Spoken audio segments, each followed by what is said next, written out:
This is the story of the Tuam Traveller feud, a long, bitter battle between two well-known families, the Wards and the McDonaghs, right in County Galway.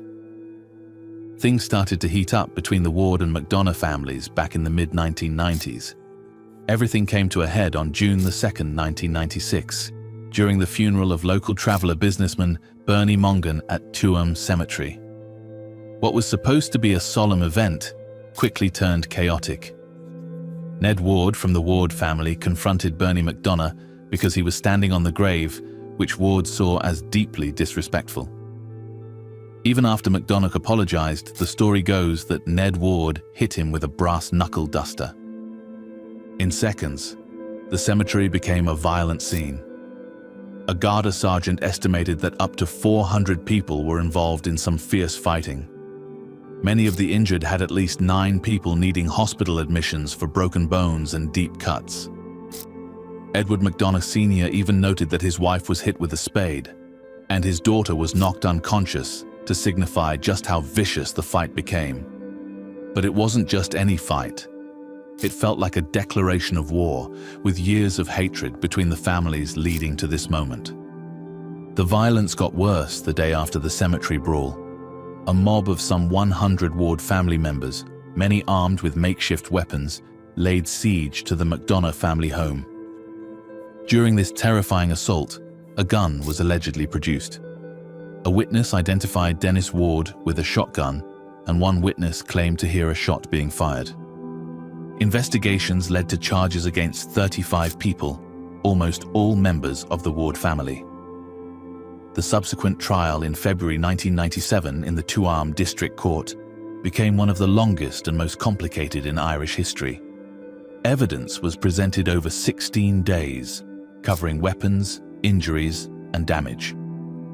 The result was that 22 members of the Ward family were convicted on various charges stemming from the cemetery riot and the attack on the McDonagh home. The anger from 1996 resurfaced and threatened the peace of Tuam. Fighting flared again when a bare-knuckle brawl ensued between the rivals in the center of Tuam's town square. There were now fears of a huge street battle with hundreds of Wards and McDonaghs in the streets.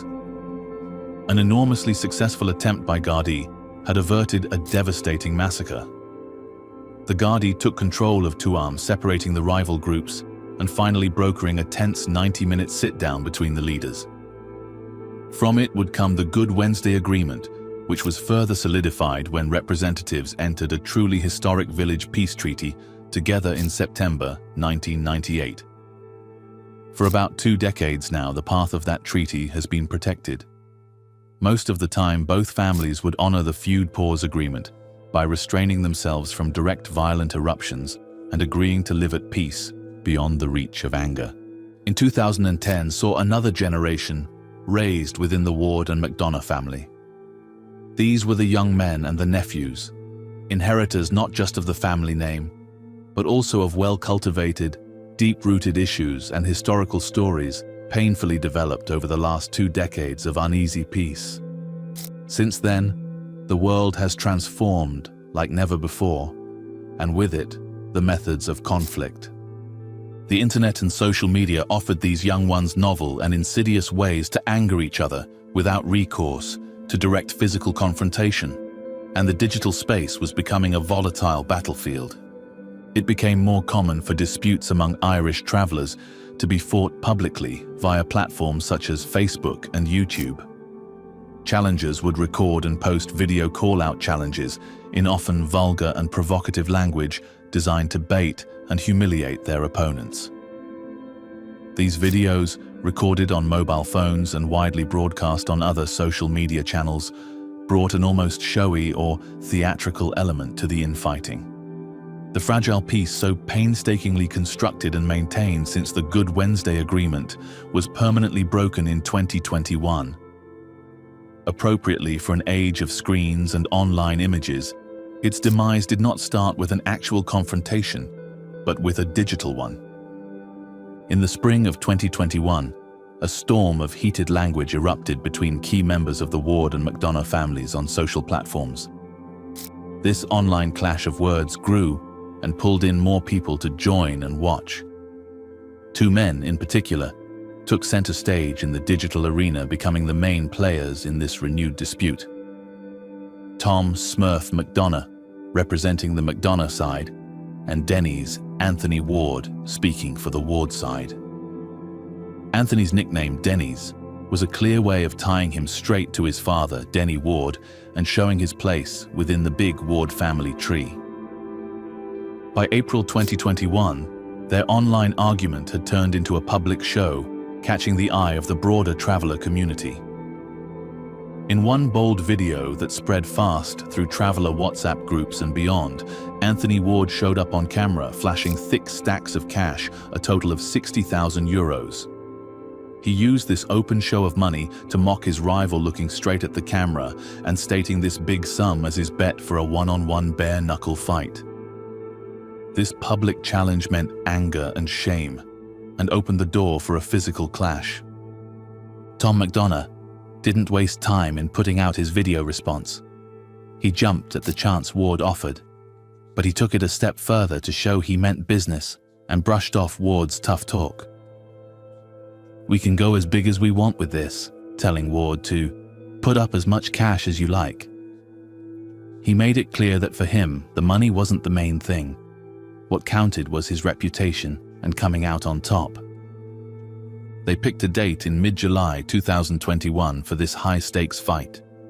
Excitement spread through Ireland's Traveller community, with many keen to see how this new part of the feud would play out. They chose a quiet spot in the countryside, far from cities and nosy people, to keep the Gardaí away. They marked out a rough ring with ropes and traffic cones in a hidden field to make a quick arena for the harsh contest. To keep things fair and keep the betting money safe, they brought in known bare-knuckle boxing figures, Davy Joyce and Michael Sweeney, to act as fair play men serving as judges. McDonagh, with his natural height and reach advantage, seemed poised for victory, but Ward, known for his aggressive style, came out swinging with unrestrained force. Within minutes, Ward landed a powerful right hook that sent the taller McDonagh sprawling to the ground. As McDonagh struggled to regain his balance, he broke the conventional rules of bare-knuckle boxing and lunged to keep punching his downed opponent. This act immediately signaled a disregard for the established code of conduct. As the rounds wore on, Ward's anger began to take over. After a series of grappling exchanges, Ward suddenly ducked in and delivered a vicious headbutt to McDonagh's face. An illegal move in any fair fight, and one that drew gasps from the onlookers. Despite this blatant foul, the fight resumed, continuing for several intense minutes, both men trading heavy blows fueled by adrenaline and animosity. In the 7th minute of the brawl, as McDonagh and Ward clinched in exhaustion, Ward again smashed his forehead into McDonagh's face, a second headbutt. The crowd roared with anger and disbelief. Less than 2 minutes later, Ward committed the foul a third time, lunging forward and cracking his skull into McDonagh, once more sealing the fate of the fight. After 7 minutes of intense fighting, the fighters are encouraged to shake hands, but both men disregard the suggestion. Tuam McDonagh, his face bruised, bloodied and swollen, was utterly enraged by Ward's blatant cheating and disregard for the rules. What was supposed to be a duel to resolve the feud had instead turned into chaos and disgrace. Far from resolving anything, the fight only inflamed the hatred between the families further. Tensions, already stretched thin after the chaotic bare-knuckle fight, remained dangerously high throughout the summer of 2021. The Wards and McDonaghs, still far from reconciliation, continued their online battles, trading accusations with intense fury. Each side claimed the moral high ground, asserting that the other had acted dishonorably, further cementing their grievances. It was clear to anyone paying attention that this escalating dispute was just a matter of time before it would explode into something bigger. That grim prediction materialized with shocking and tragic precision on September the 22nd, 2021, in an uncanny and heartbreaking repeat of history. Once again, A funeral in Tuam became the flashpoint, a sacred occasion desecrated by the raw, unbridled hatred of the feud. On that fateful day, 2 separate funeral services were set to take place at the Tuam Parish Church and the nearby cemetery. The first service, held in the late morning, was for Martin Ward, a man in his 30s from the Ward family. The second funeral, scheduled for 2 p.m., was for Teresa Tessie Ward, the beloved matriarch of the Ward family, who had recently passed away. After Martin's burial, many family members stayed at the graveside, waiting for Tessie's funeral. Interestingly, members of the McDonagh family also showed up to pay their respects at Tessie Ward's funeral. In what now seems like a naive attempt at civility, Gardaí later reported that some McDonaghs even helped carry Tessie's coffin as it arrived at the cemetery for burial. An extremely fragile and dangerous situation was like a powder keg ready to explode. A fierce confrontation unexpectedly broke out between the McDonagh group in the procession and Ward family members gathered nearby as Tessie Ward's casket was being lowered into the grave around 3:30 p.m. Subsequent investigations had difficulty determining who threw the first punch or what exactly set off the initial spark. The commotion was too quick, too overwhelming. But within seconds, chaos consumed the somber funeral scene. Individuals from both sides, clearly prepared for conflict, produced weapons they had covertly brought with them. Gardaí accounts and frightening video footage from the scene later showed a terrible inventory of weapons like knives and baseball bats were swung. Even more unsettling, the parish priest later testified that he saw men wielding Stanley blades slashing at random people. Around 30 Gardaí were alerted and arrived quickly to the cemetery to find chaos. Around 100 people were involved in a terrible fistfight. 5 ambulances and an Irish Air Corps helicopter were called to treat the wounded at the scene, some with terrible injuries. 5 men and 2 women were badly hurt enough to need hospital treatment. At least 1 victim was severely hurt. The helicopter whisked him to University Hospital Galway. On the day following the violence, the fighting families once more resorted to social media, seemingly unaffected. Their posts this time were open, defiant threats following the uprising rather than just boasts. Each side posted public video statements, vowing to continue the feud with renewed ferocity. Although each side often asserted the other had fled first, these unflawed, unedited videos quickly spread across social media channels and even appeared in mainstream news coverage, providing the general public a rare disturbing glimpse into the deep-seated conflict that continued to torment the neighborhood. Acknowledging the seriousness and public nature of the circumstances, law enforcement swore to bring those responsible. Treating the event as a serious criminal matter, a thorough inquiry began. All available video evidence was examined, and dozens of eyewitness testimonies were gathered to build a strong case against the attackers. Many men were charged for their participation over the next year. Notably, John Smurf McDonagh Sr., the 52-year-old father of the McDonagh family, was seen on video aggressively engaged in the battle. A man who had been there at the 1996 fight, he was now physically fighting on the same sacred ground a quarter century later. After a 2024 trial, a jury convicted John McDonagh of violent behavior for his major participation in the 2021 incident. For his part in what the judge flatly described as nothing but disgusting, John McDonagh Sr. received 2 years in prison in June 2024. Right after the devastating 2021 fight, a noticeable wave of dread and fatigue spread throughout the community. Realizing the great depths to which the dispute had sunk, fresh attempts were made, usually behind the scenes, to calm the anger. Some elders on both sides who were greatly disturbed by the most recent bloodshed tried to arrange for a new, long-lasting peace. Stepping forward as a vital negotiator was Edward McDonagh, brother of John Sr. and a well-regarded boxing coach, who had deliberately kept himself away from the aggression. He later testified that between late 2021 and 2022, many peace summits had been held. These high-stakes talks included not just family representatives, but also a local Garda inspector, and even a former mayor of Tuam.